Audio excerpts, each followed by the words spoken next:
This podcast is presented by the Prince George's County Memorial Library System. Hi, I'm Hawa. I'm Maria. I'm Heather.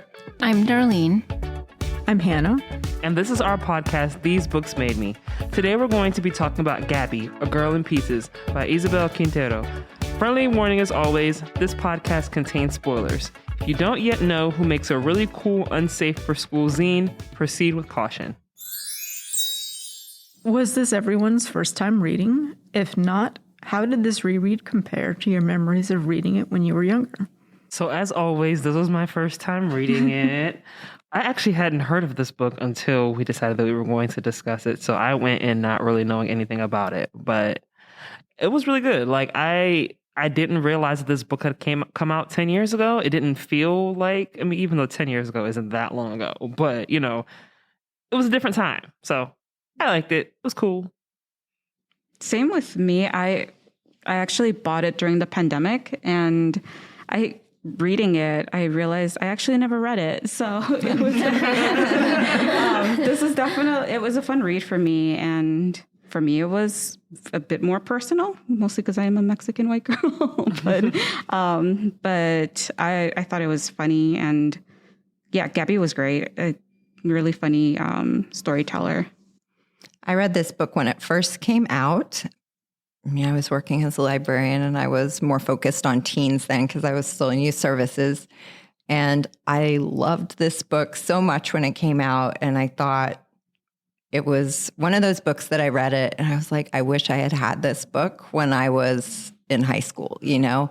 Not that I didn't have great things to read, but it felt so relevant to me.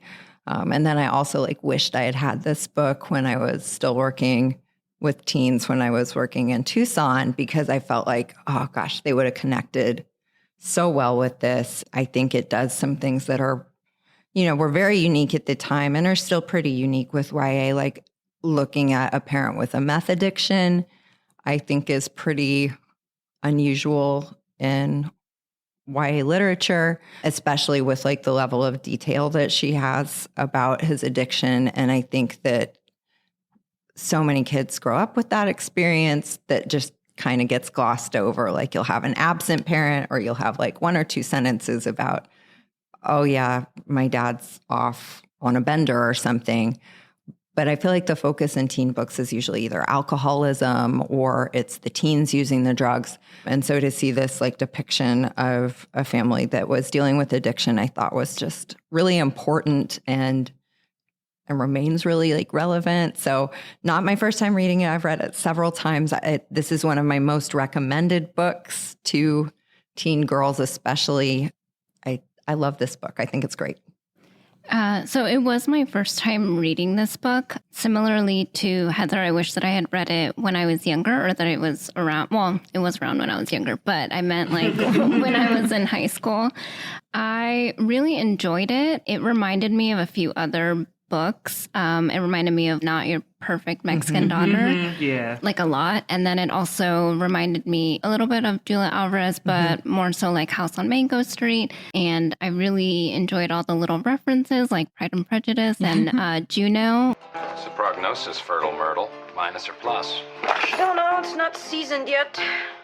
Which was one of my favorites growing up. Oh my God, same. Which was such a funny thing to watch with the pregnant friend. Yeah. Or the might be pregnant friend. It was oh, well, that was a choice. Okay. I would have chosen a different movie. No. There it is. That little pink plus sign is so unholy. That ain't no Etch-a-Sketch. This is one doodle that can't be undid. That might be a little on the nose. Yeah, so I enjoyed all the little millennial throwbacks. So I don't know. I really enjoyed reading it. So I'm glad we got to read it for the podcast.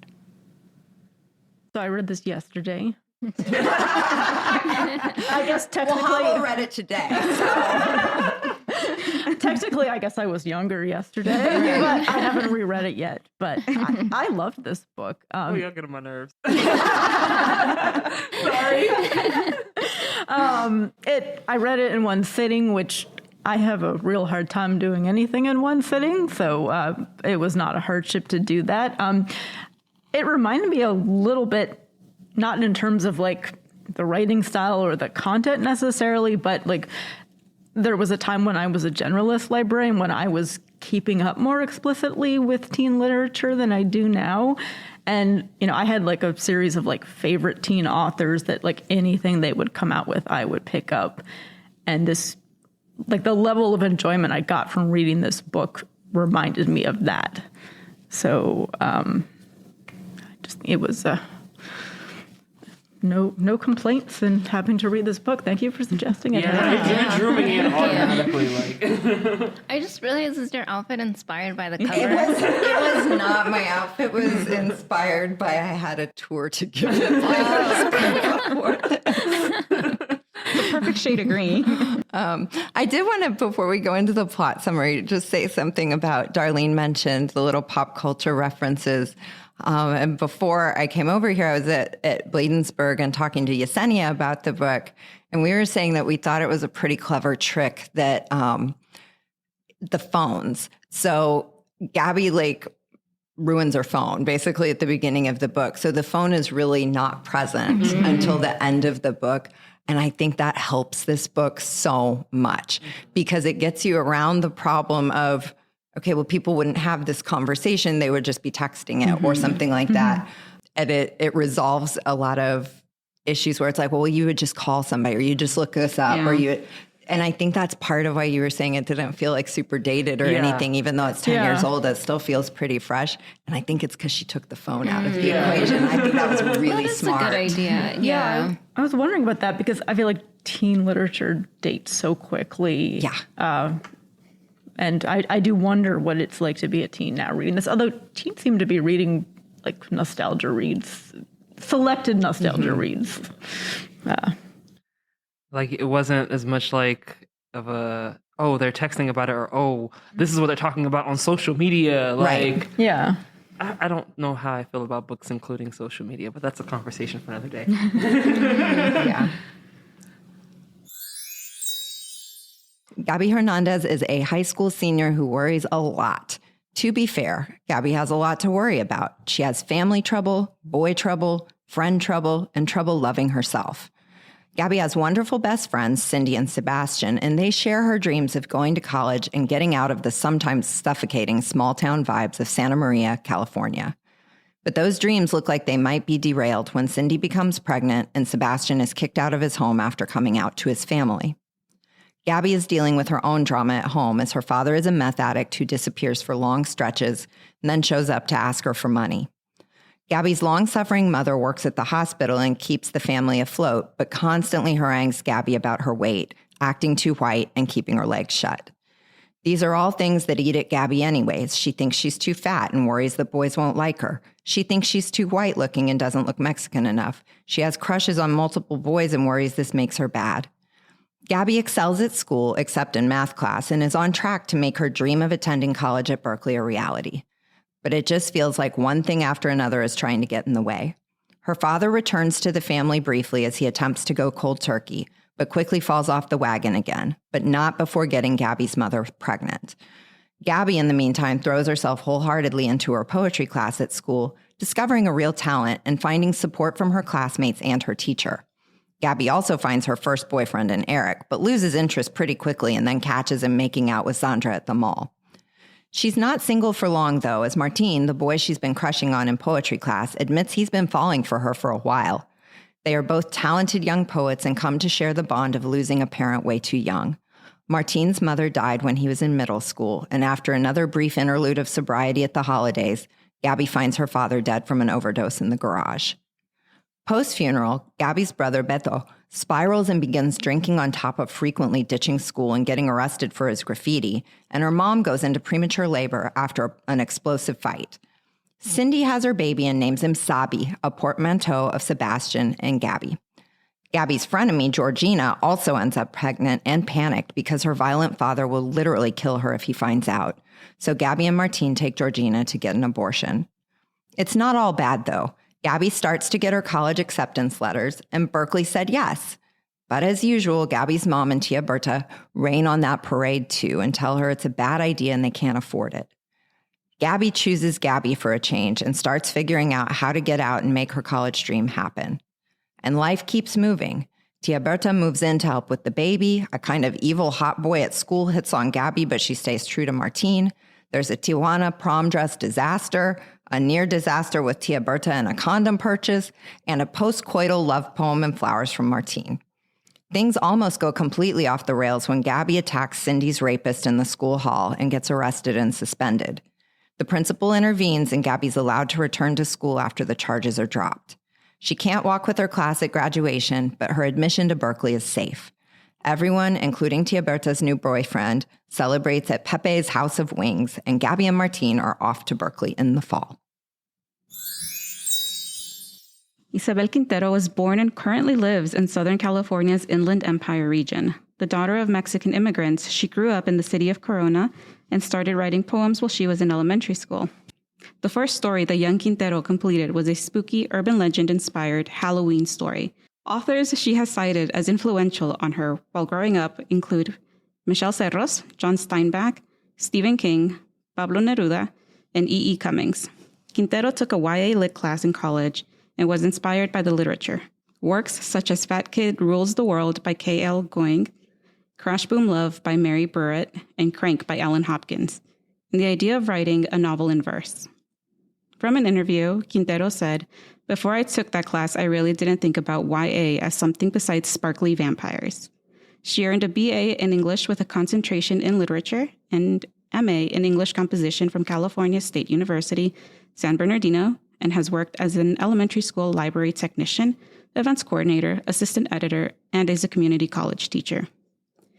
Gabi, A Girl in Pieces was originally a novel in verse, with photographs at the start of each chapter, but Quintero would eventually transform it into prose in order to have it published.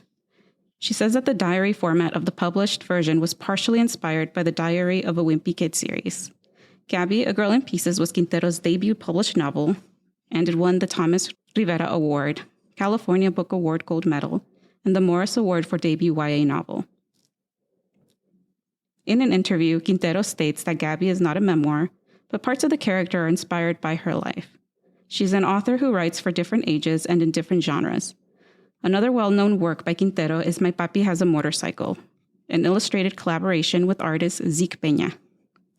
Her body of work also includes a humorous series called Ugly Cat, illustrated by Tom Knight, about a cat and his mouse friend. Her most recent book is a picture book called Mamás Panza. She is on staff for Sierra Nevada's University Creative Writing and Children's Literature MFA. According to interviews, Quintero has a husband/partner and a child and enjoys hiking, movies, and cooking. All right, so let's get into our discussion. I know that one really important thing in the book, or really important topic, is generational trauma. How did you guys feel that the book handled it? I mean, I think it shows so many ways that can play out with the different characters. So, you know, we get the whole look at Gabi's father's addiction issues, and then her mother is sort of on the other side of that, where her response is to try to keep control of everything, like so tightly, like that, you know, this doesn't happen again, that her kids won't have to move when they're young. Her kids won't have to deal with an unexpected pregnancy or not be married when they're pregnant. Her kids won't have to deal with an addicted spouse. So like just those two responses just in Gabi's household, I think, are really interesting. Then you also see the response of her aunt. So Tia Berta has this like very, she's very religious, and she has really like latched on to, I don't know that they say it, but it's pretty clear it's Pentecostal. And so, you know, that impacts everything. She's got this sort of set of rules for herself that are partially from her faith and partially from her culture that dictate everything for her. So like, it's almost as if her response to generational trauma is to say, well, as long as I do this checklist of things, then I must be good. I must be okay. I must be happy. So you have that as well. Then you have like Gabi and her brother have very different responses. You know, Gabi tries so hard to be the good girl, the exemplary student, the responsible one. And then her brother is like the total opposite of that. And he's ditching school and he's doing graffiti, even though they're a lot alike. They're both very artistic and creative, but you see just kind of these varying responses to things, and it's not just Gabi's family. I think you see generational trauma playing out in the other characters in the book as well, like poor Georgina. Like, there's a lot going on there in her family. Her father's extremely abusive. Gabi even mentions that she's seen Georgina's father beat Georgina's mother in public. And so she wonders, like, how bad must it be behind closed doors? And so Georgina is like clearly looking for attention. She's looking for love. She's, looking for things in the wrong places. And things go very poorly for her. But then eventually, like when things do go wrong, like she shows kind of her inner strength and she responds, I think, in a, really the only way she can and keeps herself alive. So I don't know. I think it's a really interesting look at generational trauma, because I think we've looked at that somewhat in some of the other books, but it's focused a lot more on one character's response to that and how they've internalized it or what they're working through. And I think we get very well-drawn characters throughout the book. And so we get real insight into the different ways that people can be impacted by that and how they respond to it, I guess. Yeah. I also really appreciated that on the other end of the spectrum, you have someone like Martin and then his father and having like a really positive like so wholesome. Yeah. And then you meet his dad and you're just like, Good job, Gabi. Yeah, but it was nice to include that as well, to say that like if you, lead with positive intentions and you raise your child that way, that does have like a positive effect, because Martin is probably one of the least problematic boys in this like story. We see it, in other characters where you can tell that the way that they've been raised and like, I think it's very stereotypically and very like common in Latino households for boys to be given a lot of liberties and not being held accountable for things. And I think that the book explores that really well. Doesn't his dad say something like, I don't buy into all this machismo stuff. Like, we're not going to be like that, which I think is refreshing too. Like, yeah. And I also, so the other thing I meant to say it in our kind of like intro into the book, but I feel like I really love this genre of a character, like a really strong-willed female character that has like a really like fraught relationship with her mother. And it comes to a head as she's like trying to go to college, because there's also like the movies Real Women Have Curves and then also like Lady Bird. And I just kept thinking about those two movies while not watching this, but reading this book. And just, I appreciate that even though they all deal with the same essential like plot, that they do so in very like different ways. Yeah, I think it also, we know that Gabi's older by the 2 years, I think we said, but I think that's like another aspect to it. Like she was constantly being blamed. Like her mom had no accountability for herself for like what was happening with her brother. And I think just having the oldest child also just constantly being the one to look after them, that's kind of like adds to it as well. And I think that's why I really enjoyed Gabi, because she's like the person holding everyone accountable for every single thing. And even like she kind of leads herself to be accountable for her own actions as well. But it's at this point where we're kind of seeing like mom realize like, okay, no, I did. She didn't completely say that she knows she messed up, but by the end, it's like, we know that she's raised Gabi. She told her eyes open, legs closed. And for the most part, she's done it, but she's kind of just like being more cautious with everything versus like just not caring. And I think that's also kind of speaks to Gabi also coming into her own as like a sister, but realizing she's not responsible for her family. Wasn't there a part where her mother was telling her about her experience working manual labor? Yes. From when she was like 5? Yeah. Like we had to go out in the fields and we had to Go to school and then come back and work. I just feel like there's the tension between the contrast between her mother's experience growing up and Gabi's experience from the generational trauma standpoint. I mean, certainly her mother is not understanding Gabi's experience, but her mother had a very different childhood than Gabi is having or had. Gabi's, becomes an adult over the course of the book. Yeah, college is the dream. And at this point, it's like, no, you can't go because you're going to leave me. And which is a lot in many families, but especially in like the Latino families, it's just like very difficult, especially if the firstborn's a girl. It's just like, let them explore. It's just like, no, you're going to lose yourself. Yeah, and I think that it's so interesting because I think that when you grow up in like a family that maybe is like super strict or has these like restrictions, it's like it has like one of two effects. Usually, like sometimes it's like, oh, everything's so strict that when I break out, I have to just do everything and live free. And then sometimes it's just like, well, y'all don't want me to do X, Y, Z, whatever. But, or even when you grow up in a family and it's just like, I've gone through so much trauma, or like you can either navigate to being just like what your parents don't want you to be, or like because you're so hyper aware of like for example, like Gabi was like, oh, my dad does drugs, I don't want anything to do with drugs. So like it could either be like you're so hyper aware and that you just know that you don't want to be anything like that, or you sometimes navigate towards that. And so I thought that was interesting to see as well. Like especially with when her and Sebastian were going to skip school, and then they ended up not skipping. She ended up not going, and she was just like, oh, good thing I wasn't there. Like that was when Sebastian was still dating the Bolivian boyfriend. The sexy Bolivian accent. And they like ditch and are smoking weed, and the cops bust them. I guess they're parked somewhere. And then it turns out that the Bolivian boyfriend is actually dealing, and Sebastian like really, really freaks out.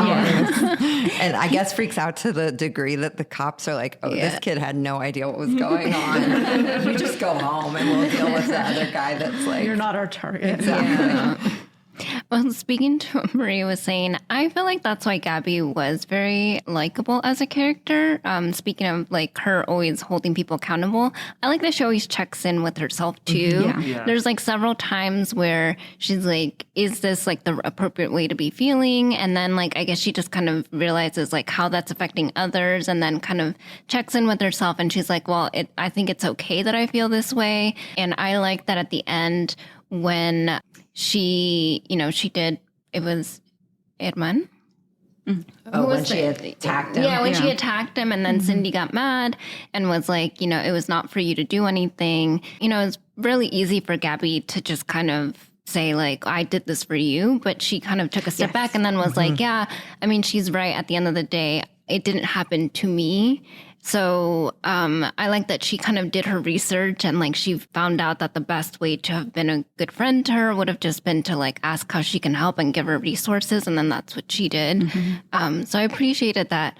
It kind of showed that too, that like she understood when it could be that she was wrong, and then was able to like kind of remedy the situation in the best way that she could. She's a very thoughtful, conscientious, and I like that we get person. And I like that we get to see that. Like, I like that we get to see her. Like, there's some times where she's like has something snarky that she wants to say, and then she's like, "Oh, I won't say that," and I probably shouldn't say that. And then sometimes she'll say it, and then she's like, "Oh, maybe I shouldn't have said that." She'd be fine with her friends. Well, I was gonna say when she like said the stuff about her aunt towards the. I think it's towards the end, and then I think other people, I think it was her brother, Beto made her feel bad about it, and then she was like, I guess I may have been like wrong and like insane. Like it was kind of weird because I also was like rooting for her because I was like, yeah, she's like always in your business.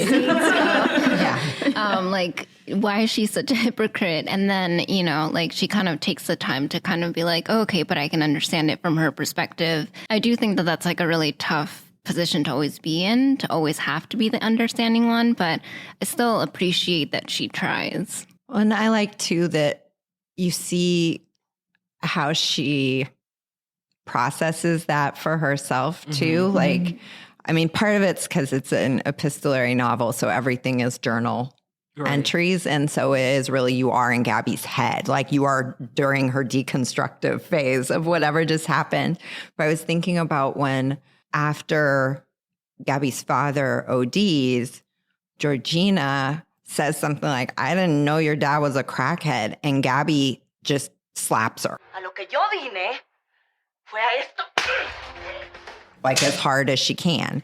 And Georgina ends up apologizing later. And Gabi says something like, I didn't apologize back because that would be hypocritical, but I will probably do it later because I probably shouldn't have slapped her that hard, kind of thing. And I like seeing the wheels turn on that. And I think we're so in Gabi's head, but then we kind of see the impacts of the way Gabi lives her life and the way that she is like introspective and really is constantly checking in with herself. It is rubbing off on people because after the blow up with Tia Berta, you know, she ends up saying like, well, in the end, Gabi, you were right. Like, I'm denying who I am for what, you know, and I'm kind of glad, like it was mean, but I'm glad you called me out on it because I realized like it's more important for me to be me. And so she brings Raul with him to the House of Wings. And she's got red lipstick and she's got her pants and she's like, she is feeling herself. Yeah. And I think that's great. Like, so Gabi can see like, I'm on the right track. Like this is good the way that I think about things. And even her mom, I think you see real progress and growth there, even though she's maybe not like as verbally explicit about thanking Gabi for it. But like, even just that she brought in Tia Berta to watch the baby instead of being like, Gabi, you got to take care of this kid. I think that's huge because that's not what happened when Gabi was younger. And she was kind of like, no, you're going to have to watch Beto because your dad's no good and I have to go to work. So you see the growth of people like around her. And you see the friends rub off on each other too, because I think Cindy and Sebastian are both so thoughtful. Like Sebastian mediating sort of the conflict after Gabi wails on Herman and Cindy's upset. You know, Sebastian has that talk with her where he's like, yeah, it was really hard for me not to just go off on the guy too, but it's not our place. And I don't know if Cindy's going to be okay with you for a while. Like, I just think that the three of them show really good examples of how you can be thoughtful and you can be supportive of people, even if you're not always agreeing with them.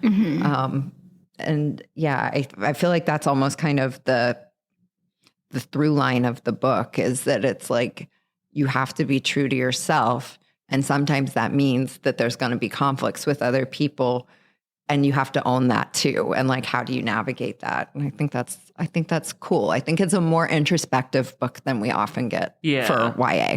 Yes. And I also like that, because I know we're talking about generational trauma. I like that, you know, towards the end, she kind of is just like, well, yeah, you know, this is what my mom thinks of as a good girl. And I'm not quite there, but also like I can imagine that, you know, growing up the way that she did was hard for her and maybe for her aunt as well. So I kind of like that she kind of reflects on that as well. Yeah, like there's just a balance between the two of them. And I think especially like as an older daughter to like immigrant parents, like you kind of have to kind of show your parents like, okay, like, yes, we are in America now. Like, it's going to be different. It's not going to be how you were when you were growing up. And that doesn't make me a bad person. Yeah. So I related to that. With the generational trauma too, one thing that I thought was kind of interesting is that Quintero will leave things unresolved. Like, she doesn't feel a need to sort of say, I guess, like, well, this is what really happened. And so I was thinking about, you know, their dad's OD is certainly now another layer of presumably generational trauma for them as they go forward that is now, you know, probably going to get visited on their kids at some point where is Gabi going to be really nervous about her child using drugs or something down the road because she's very nervous. She doesn't want to touch it, right? But I liked that conversation between her and Beto was about like, he thinks his dad committed suicide, essentially, that he OD'd on purpose. And Gabi disagrees. And like, there is no answer, right? But so you're seeing like, okay, so they're each taking a different approach with this thing that happened. And you can imagine if there was a next book, that's going to play out differently for the two of them. So same event, but different trauma from it. And I think that's like really true and accurate. Like that is how things work. Yeah, just seeing the different ways that people process things and the different ways that they move on. And there's no like real value judgment in here that this is right or wrong. Like I feel like there's always this layer of you have to understand what this person is coming from. You know, like this is why they are the way they are. Not that they're bad, not that they're good. It's just we're complicated. Yeah. And I like that when they had that conversation, they also talked about like, you know, when they would take the time to tell their brother what happened to their dad, even though they were like, well, we'll probably wait till tell him until he's out of high school. But then I like that she's also was like, well, that might not be realistic. So they still haven't figured it out, but they're trying to. That's too late. Oh, yeah, Well, absolutely. she even said like there will be a Georgina in that kid's class. It's going to be like, your dad was a crackhead, you know, and then the kid's going to be like, why didn't you tell me? Yeah, I think finding out later on that people have held stuff for you is going to be more upsetting than to find it out not at maybe at age 4. Yeah, but I kind of understood where they were coming from, where like they're like, I mean, we don't know what his maturity level is going to be, so we don't know. I mean, we're just hoping that by high school he would be mature enough to kind of understand it. But I mean, they also have to kind of figure it out too, because it's really fresh in their minds at the time when they're saying these things. But yeah, I feel like she handled generational trauma really well. And like Heather was saying, in so many different ways with so many different characters. But I feel like for body image as well, I feel like it was a really big through line, more so with the with our protagonist than with some other characters. But it happens here and there.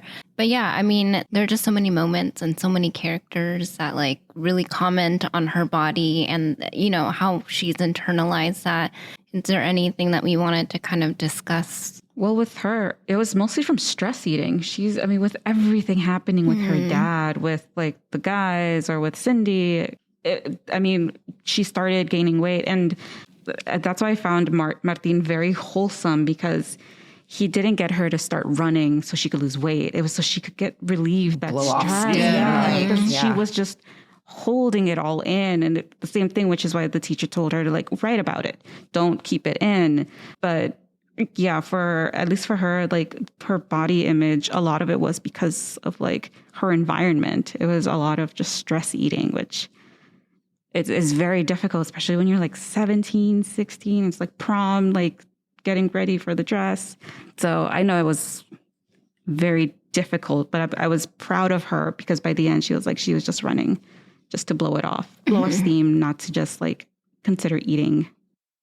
Yeah, because when they first mentioned that he was like, oh, yeah, you should come running with me, I was like, oh, not him too. But then, but then when she was like, no, but you know, it actually felt good. Yeah. Like it just was able to like relieve some pressure off her. And I was like, okay, that's good. Because I was about to pull out the... Yeah, that's what I was worried about as well. He was like, no. No, and even like, you know, I think that with your mother being the one who's constantly being the one reminding you of that you're fat, or that you're this and that you're that, to the point where you have to like hide food, that's really bad. And you know, it's like, you know, her mother loves her, and like, but it's just, it's complicated. It's complicated, exactly, because you don't want to straight up say, oh, well, her mom don't love her because her mom's always reminding her that she's fat, because like you can see that her mom loves her through the other things that she does. She's just not really realizing that, you know, that's not the best way to go about that kind of discussion, especially with body image and your daughter. But I think towards the end, she kind of eases up on it a little bit, maybe when they go shopping. Yeah, like she'll occasionally give, you know, it's like, okay, well, you did all this and then the prom dress was a disaster. I don't want this to be bad for you. We'll go to the mall. Yes. Like, we're going to finally get you a better dress. I messed up there. Which I think is more realistic than it just straight up being like, dang, mom, stop calling me fat. And then all of a sudden it just stops happening. Yeah. And it's so pervasive. Like, it's so constant. Like, her mom's not going to be able to just let that go the next day, even if she knows it's hurting her. It is ingrained. Yeah. Like, no one's health has ever been improved by somebody constantly nagging them about their body size. Right. Well, and her mom never makes it about her health. I think the only time that it comes up as even a possible health thing is when Gabi says something like, you know, there are things about being fat that aren't great, like this and diabetes. And that's the only time other than, you know, when she goes running and she says it's not about the weight, she's just trying to blow off steam. But her mom, it's always about her value to men. Yeah. It's like, don't be fat because then you won't get a good man. And like, it's so focused on I think she does reference health a couple of times. Her mom does? Yeah, I remember Okay, when she found that I think you're right that it's mostly focused on her appearance. But when she finds, I think, the Cheetos in the room, I think she says you have to be healthy. Maybe that's coded for, maybe that's her putting a pretty face on, I want you to be thinner so men will find you attractive. But I remember her explicitly saying you need to be healthier when she found the Cheetos. Well, that makes me feel a little better. I thought that like she mentioned health ramifications at some other point. Maybe that's what you were referring to. But I think you're right that it's more focused on her value to men. But I do think health comes up a couple of times. Yeah, I guess it got lost for me. And I mean, it's relentless. Like through the book, like it's so hard to read. Her mom just is on her all the time about the weight. Yeah. And then she's on herself all the time about the weight too, because she's internalizing that. And oof, it's pretty brutal. And I think, in her zine, it's really interesting how she starts to process all that, because I feel like the zine, which is included in the book. So I'm curious if anyone audioed it, what the zine was like in the audio, because I don't know how that would have been presented. So in the audio, I read it. I was following along and listening at the same time. So they basically just like, it doesn't really describe, like, that it's the zine, but it's not like describing the pictures that you see, right? So like it really just reads diagram 1, reads it, diagram 2 reads the words. So yeah. So definitely reading it, like seeing like definitely having a physical copy or like looking at the audio, the ebook kind of gives you more insight to the zine, because now is the first time I'm really kind of getting to look at like the pictures up close and stuff like that. So I realize now we're discussing the zine on the famously visual media podcasting. So this is probably miserable for the listener. Maybe we should take a photo and post it on the blog. I think that would be Instagram. yes, both. But like, I do really feel like in the zine, she starts to really deconstruct the motivations behind the whole body image stuff. And that's really mature, first of all. Like, I think that's incredible that at that age, she is really, that's like some high level feminism. Like, she is really understanding how systemic it is, how deeply ingrained it is. It's not just her mom, like it's woven into everything. And so I felt like, I don't know, we've had other books where I feel like body images, certainly, Blubber being an obvious one, but like, I don't feel like we've had something that handles it in this way where you really see an example of how you can start to confront those entrenched negative thoughts about yourself that are really, they're pushed on you. It's her mom, it's society, it's the other kids at school, it's even the sizes. Like even I loved that she brought up that when she went initially to look for dresses, they didn't have what she wanted in a plus size. So it was just like, oh, well, you're SOL because we don't stock that. Like little things like that seem so relatable, but also really important because it's showing, a teen girl that's reading this, it's not you, it's everywhere. This isn't about you. You have to like think your way out of this box that society has kind of put women in. And the body image stuff is part and parcel of all this good girl, bad girl, guilt stuff. Like all that body image stuff is very deeply rooted in misogyny and sexism, and men aren't held to that standard. And she brings that up over and over, that it's not the same if you're a guy, you're just let off the hook. And yeah, I think it's just a really, really comprehensive and mature way to deal with that topic, which is a hard topic. There's a bit where she writes, and I can't remember if it was a poem or if it was sort of just part of her diary. She writes explicitly, it's like addressed to her mom, but she doesn't share it with her mom. Like do you realize that every time you say something about my weight, I love myself less? And you were talking about character growth earlier and how, she deconstructs this throughout the book. Like, you see her at the beginning of the book refusing to wear dresses. Like, her mom comes in with a pink sparkly dress and she's like, I refuse to wear. Oh, I forgot that had happened. Yeah. And she had like that story about the brown flowered dress that was so sad. She wanted to wear, and then she said, oh, dresses aren't for me. But then later on you see her, like, she wears the 2-piece to the senior ditch day, and she tries to have that prom dress. It doesn't work, but then she ends up, I think, wearing something that she likes and feels like it suits her. Yeah. That's really interesting. You bring up the brown dress. Like, again, I feel like there's just a lot happening in this book, but those kinds of little anecdotes that you sprinkle, that's so real. And I know she says it's not exactly a memoir, but it feels so rooted in like real experiences. It's like, oh, I wonder if she had a brown dress incident. Because when I hit that part, I was like, oh, she's so right. Like, you hang on to something like that, which other people would forget about, because all of us just care about ourselves, and like we forget about the stuff with other people almost immediately. But if it happens to you, you kind of hang on to it as this like mortifying thing. But Especially when you're a teen. Totally true. Yeah. Like, I was thinking back, I was like, oh God, I remember this time in like 7th grade, and it was school picture day. And I went to a Catholic school, so we were usually in uniform. So school picture day, you got to wear like real clothes. And I bled all over the back of my dress. Oh no. And it was just, it's one of those things that happen when your cycle is still trying to get evened out and stuff. And I was so embarrassed about it. Like, it was like, oh God, I wish I would die. Like, I don't want to go back to school. I don't think anybody at my school remembers that, now, but I still remember it. I mean, I don't think I'm like super traumatized by it anymore, but it absolutely came right back fresh. Like, oh God, I feel you, Gabi. I know exactly how that was, there's just something extremely visceral about the way she writes Gabi's voice, where I think it's super relatable. Like, I think it really captures something about being a girl that's hard to define, but boy, it's in here. So I'm over here scrolling through an interview that someone did with her, because I was curious about like what parts of the book.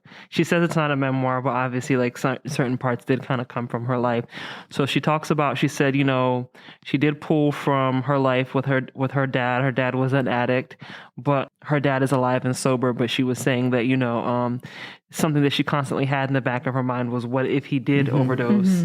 So she wanted to write about someone facing that issue. And then she also talks about, she said her mom was always concerned about her weight. It was a constant topic for her. And that her mom was saying that even though she raised her to be independent and not need a man, that she was still concerned that she would never get married, and that being thin was a requirement for getting married. And then she said, even as she got older, it was a constant struggle in her 20s. And then she hit 30, and then she was just like, yeah, I don't care anymore.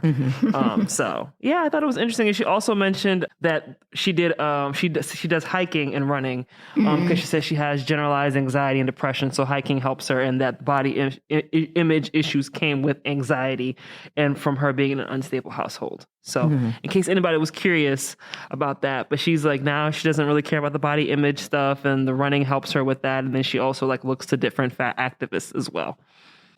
Yeah, I think when I was reading this, the only book from a male's perspective that came to mind was The Perks of Being a Wallflower. And in that book, it's like the quote that still I remember it is, we accept the love we think we deserve. I remember that. And it's like the same here. And Gabi like knows she deserves more. Her whole family deserved more. And that's why she was kind of like the one who kind of shook them out of it with her aunt and her mom, especially by then. She's like, I knew she was bluffing, but still like it was a conversation that needed to happen, which again, back to accountability and kind of like reminding everyone about like self-worth and self-love. We see that with Sebastian too. Yes. He gets kicked out because he tells his parents that he's gay. Then he's living with his tia, who's making him go to like basically like conversion therapy or something, but at least she's putting a roof over his head. And so he's kind of putting up with that, but then he's crashing at Gabi's house and he's, you know, kind of bopping around. But the goal is like, I got to get out of here. Like if I can get to college, I'll be okay because I can live my true authentic self. And the way that he frames it is that I'm who I am and I deserve to be loved for me, you know? Like I think it's such a mature and would be so hard. I mean, that still hurts like hell if that happens to you, even if you know you deserve better than that. But I loved that there was that moment where Sebastian said that, because I think it also helped Gabi feel like, yeah, he's right. I deserve more. You know, I deserve to be as I am and that to be enough. And I think that's such an important message for anybody. I was going to say teens, but I think that's one of those really hard life messages for everybody to really accept. And, you know, Gabi, I think, says the words a bunch of times in the book. Like you can feel her grappling with that concept, but knowing you should feel like that and then actually believing it are two different things. And I feel like you can really see the point in the book where she goes from saying, well, I know I should, you know, feel this way, to actually feeling it and being okay with it. And it's And I think speaking to that, I think it was really important that she was a writer, because you see that thought process. Because with anyone else, I think if the author didn't do it right, like you would wonder like how she could still be really positive about certain things. Because, you know, one moment when I thought it, you know, maybe it would break down her like self-esteem a lot more than it did. I understand that she didn't really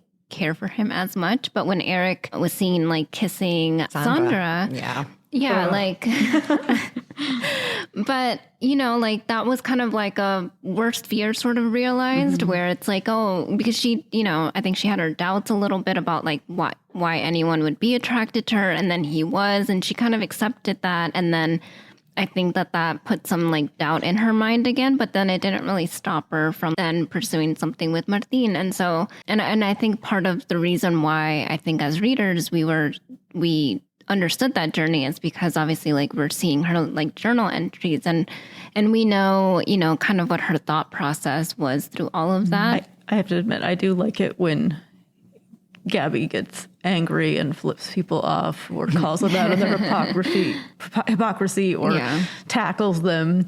I know it's not always the thing she should be doing, but you know, it's relatable. It's very relatable. I'm like, you know, that person deserved it. But I think it also helps so that she doesn't feel like she's crazy. Yeah. It's like at the same time, it's kind of like a relief. It's just like, even when she slaps Georgina. Yeah, she's just like, and it's just like, she's like, that's all I needed. Relief. It's like, that's it. But then like, I think because she internalizes so much and a lot of it's just in her writing, I think on some level you're just like, am I crazy? Like if you can't really share it, or if someone's not helping you kind of like, not accept, but kind of just like talk through it. I don't know. I feel like it also can just build up in your mind, and it's just like, I don't know. It gets perverse in its own kind of way. Well, like Cindy, right? Yeah. You know, it takes almost the whole book for Cindy to feel okay with telling Sebastian and Gabi what happened, and that it was a rape. It wasn't a like consensual first encounter. Like it started that she was into it and then she was not, and he didn't listen. And her experience, what she internalized out of that, like, I think it was kind of my fault, and like how she processes it. That's, it's that, how many months was Cindy eating away at herself, feeling like she was crazy and that she was wrong, and look at this situation she has now, she's pregnant, and, you know, keeping it from her two very best friends who love her unconditionally. So even if it had been her fault and it hadn't been, you know, if it had been some other incident that she screwed up, they still would have loved her. You know, they still love Gabi after Gabi beats up Herman, and Cindy's like, that wasn't cool. That wasn't your place. Yeah. I think there's very much that. Yeah. I think, and that's what we see with Georgina as well. She's the relief she feels just from like talking to one person. It was something that unfortunately Cindy had to go through like almost her whole pregnancy with. And like Georgina just like trusted Gabi.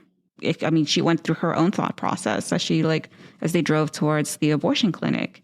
But for her, that was it. I mean, she was smiling and happy when she spoke to Gabi in front of both Sebastian and Cindy. So it's just there. I mean, a lot of like the difference between her and Cindy was just. I like to think that she's just seen Gabi stick up for other people, and particularly her friends. Yeah. And I want to say that maybe she found like solace in that. Like when she was like, if I could tell anyone, and, you know, maybe they would judge me a little, but they're not going to like really go out and tell everyone my business, and they would actually try to help, like it would be Gabi. I don't know. I mean, granted, it's not like we know the inner workings of like their whole high school, but it seemed like Gabi was definitely one of the more accepting and like very ride or die friend. She saw Gabi stand by Cindy and not judge her and defend her. Well, and I wonder too how much of it, I mean, Georgina seems kind of calculating in the book. Like a lot of her attention-seeking behavior seems very calculated. And I wonder if part of it too was Gabi's like a safer person because she's not in the in crowd. And like, I mean, it's like what was that trash guy named Ian? Was that his name? Yeah, Ian. Ian. Okay, so like when that thing happened with him, you know, he just straight up lied to everyone about her, and she realized like everyone's just going to believe him anyways, except for Martine eventually believed her. But it's like that. And he cried. Oh, yeah. Poor Martine. Martine's a real gem. But like, it's that thing you have in high school where it's like, there's different power levels based on sort of your popularity. And so maybe it's safer to go with somebody that's not in the in crowd, because if it goes sideways or they don't help you, or even if they tell people, who's going to believe it's not anyway? Exactly. It won't have the same like catastrophic impact as if Sandra tells everybody, you know, because like you can't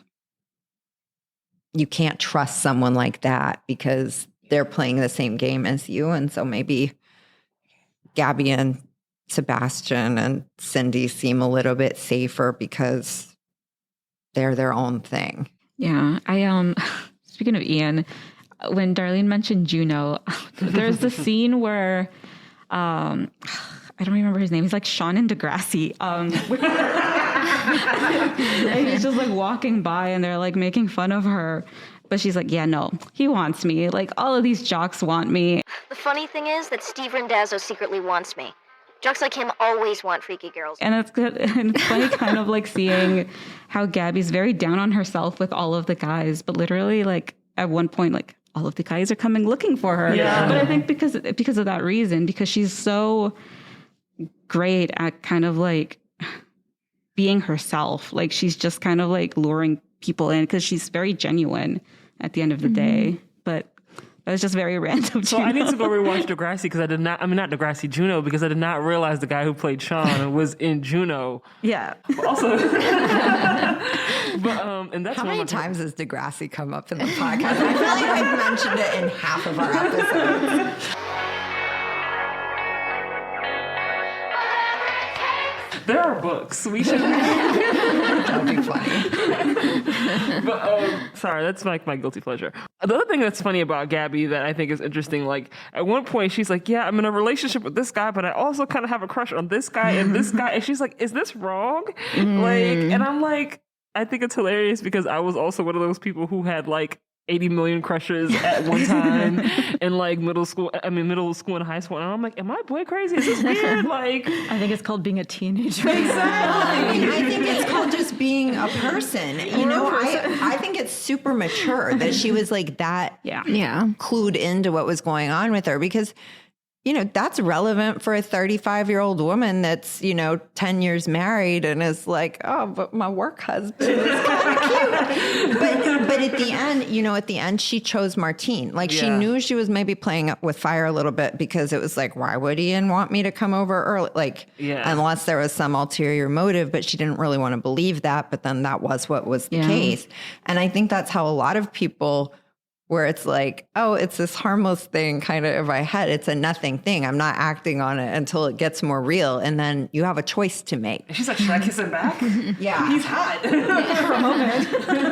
Yeah. And like, it's ultimately your choice that you make. That's what's important at the end of the day. Like, you don't become like shut off from humanity just because you're in a relationship with somebody. You don't stop being a living, breathing woman. And like Tia Berta is the same thing, because like, what did she say at the end? Like, I realized I like men. Thanks. I think she made a list in her head about like things he could be asking her about. She had like 4 things. Yeah. So I feel like she was acting it. She had reasonable concerns. She's like, all right, I'm going to go and assume it's in good faith. Yeah. And it wasn't in good faith, but I don't think it was wrong that she was like, well, maybe a classmate wants help with something. Like, I don't think that was bad. She did nothing wrong. Yeah, absolutely. That's a good segue into kind of talking about guilt in the book, because that's one thing she feels guilty about, but like she feels guilty for a lot of things. And I think it's funny that they always like, it harkens back to like Catholic guilt. Yeah. I feel like there's another book that we've read that was like a lot of Catholic guilt. Was it? We've had multiple Catholic guilt books. Because I mean, even like How the Tree Garcia Girls, Girls. I mean, Garcia Girls, I think even Mango Street has a little bit of that in there. Then I think Tree Grows in Brooklyn, there's all this stuff about Sissy, where it's like, oh God, the grandmother's like this good Catholic. And it's like, oh no, Sissy's like out of control because she likes men so much. And but works then in a Sissy's condom like factory. so good. Yeah, she works in a condom factory. I think we've had a lot of books that have touched on guilt due to religious strictures or, religious upbringing. And well, in Tia Berta, it's like Pentecostal guilt. I was going to ask, like, I'm still talking about guilt, but then when it comes to her aunt, I was like, what are we supposed to make of the fact that she was like a witch, or people thought that she was a witch, and it was like all of these like things. And I was like, is it just hearsay, or like, did she really do a few things here and there? And I don't know, like, I'm so confused. I took it on faith that she had like some experiences that led people to think, that she was a bruja and like could heal people and stuff. I mean, I don't know, this is going to sound wacky, but there are people like that, where if, they're good at like understanding somebody or something like that. And so they actually have sort of an impact on somebody, but then everyone interprets it a different way. And even like her, if she burned a candle and then she said a prayer and now she did this thing for the person, well, maybe it's the thing you did that actually made them do better. But now it's connected to your candle and your prayer and your, this, that, and the other. And they kind of shunned her, right? It was like, roban maridos, like a husband stealer. Yeah, I mean, but see, that was like the Catholic thing too. It was like the Catholics shunned her because of they're like, oh, she's doing some witchy stuff that's not quite right. But then she keeps doing that. And the Pentecostals, I guess, are fine with it because she found a religion that like, that fit better. Like, I guess the things she was doing, like her saying that she could hear, she was having visions, or that she was hearing the Lord tell her to do this or that. That she was some conduit or something. Yes, exactly. Like, I mean, I think that that's more in keeping with like Pentecostalism, where you have this more like charismatic speaking in tongues. You can be touched more directly. But tying it back, I mean, there was some guilt there where she felt like she didn't do enough for her brother when he passed away. She was, I think I guess that's why it hit her so much. I mean, partly because they were so close to one another, but then also because, if, she believed in herself and in the like things that she could do and in her religion, and then, it didn't work. Like, then you're kind of left with like having to grapple with a lot more questions than just faith. Mm-hmm. And I thought it was so cute when Gabi said the like, I don't know if I believe in God kind of thing, because like she had talked to Martine and he was like, yeah, I think I might be an atheist. I don't really know, whatever. She's like, and she was like, oh, I don't know. And like, so she starts to kind of spin a little bit. And he says something like, Gabi, I'll love you even if you're having like a crisis. I thought it was so cute. He made a mustard seed reference. Oh, he did. Yeah. Which was like very elementary school religious education. Metaphor, like. Hi, listeners. We loved this book so much and had so much to say on its various themes, we made the decision to make this a two-parter. Follow the rest of our conversation when we drop the second part of Gabi, A Girl in Pieces. In the meantime, that's it for this episode of These Books Made Me. As always, follow us on Instagram. We're at These Books Made Me or hashtag These Books Made Me on Twitter and Facebook.